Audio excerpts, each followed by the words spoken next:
Aldous Huxley's Brave New World presents a nightmare future in which humans are no longer born, but cloned, hatched in incubators to perform predetermined roles in a worldwide corporate slave state. Everyone has a rigidly defined place in this social order, from the reasoning functional alphas down to the grunt-like epsilons who perform repetitive manual labor. Each worker is programmed from birth with subliminal messages, simple catchphrases which adults use to regulate all aspects of their lives. Everyone belongs to everyone else. We have to respect deltas and gammas and betas. Everyone is useful. But I'm so glad I'm an alpha. I'd hate to be as dull as a delta.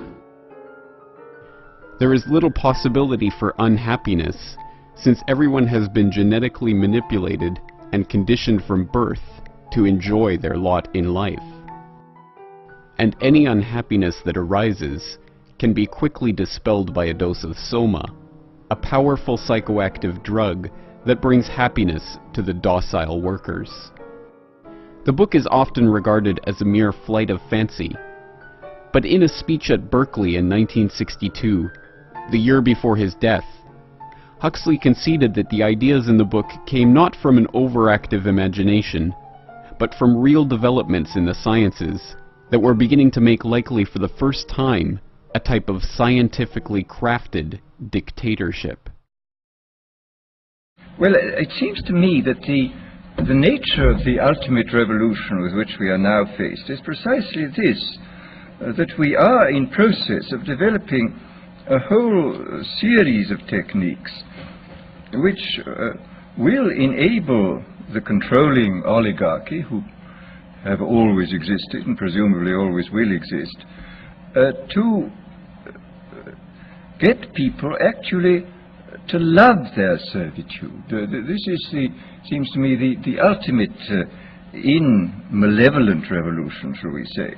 And this is a problem which has interested me for many years, and about which I wrote 30 years ago a fable, The Brave New World. And I have noticed with increasing dismay that a number of the predictions which were purely fantastic when I made them 30 years ago have come true or seem in process of coming true. Although it may sound like Huxley is speaking of these scientific developments as an arm's-length observer, in fact, his family had stood at the very center of Western science for decades. When Aldous's grandfather, T.H. Huxley, became known as Darwin's bulldog for his strident defense of Darwin's theory of evolution. The relationship between the Darwins, the Huxleys, the Galtons, and the Wedgwoods is a long and intimate one, with these famed British families becoming obsessed with inbreeding to preserve their family lines and genetic traits. This obsession with genetics sprang from Francis Galton, one of Charles Darwin's cousins. Galton developed the theory of eugenics, the idea that the poor, the handicapped, and other unfit groups are the results of bad genes that must be eliminated from the gene pool. This theory became notorious as the Nazi justification for the Holocaust, but was carried on in elite scientific circles by men like Julian Huxley, president of the Eugenics Society, and Aldous Huxley's brother.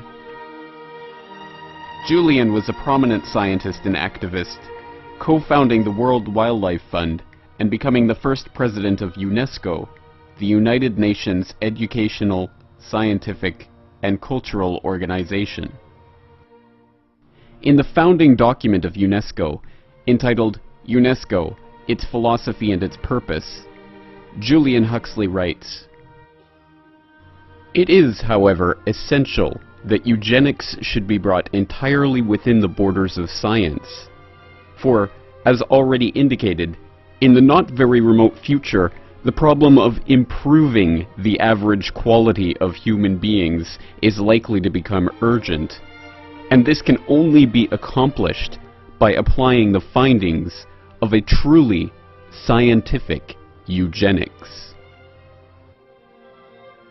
Julian Huxley was preceded as president of the Eugenics Society by another of the Huxley-Darwin-Galton relatives, Sir Charles Galton Darwin.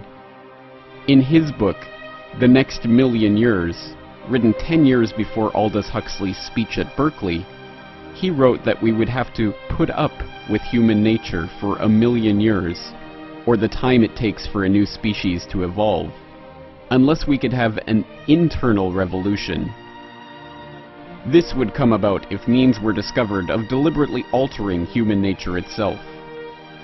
As an example, he reflects, life in the crowded conditions of cities has many unattractive features, but in the long run, these may be overcome, not so much by altering them, but simply by changing the human race into liking them.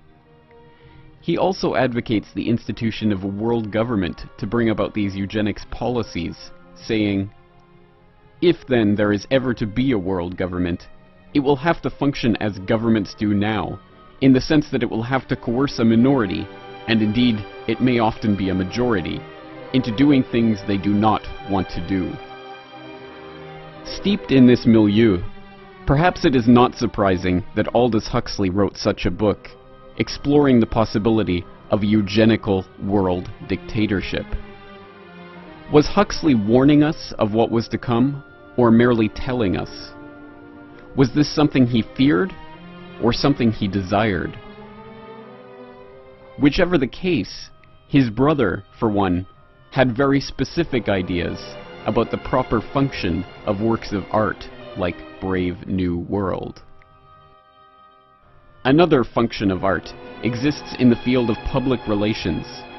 Every country has now woken up to the need, in our complex modern world, of public relations, which is but a new name for propaganda, that term which unhappily has grown tarnished through misuse.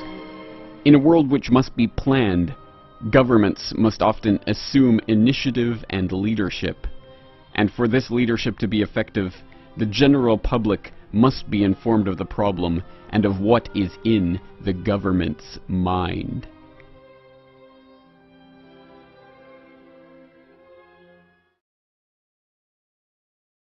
To get people actually to love their servitude.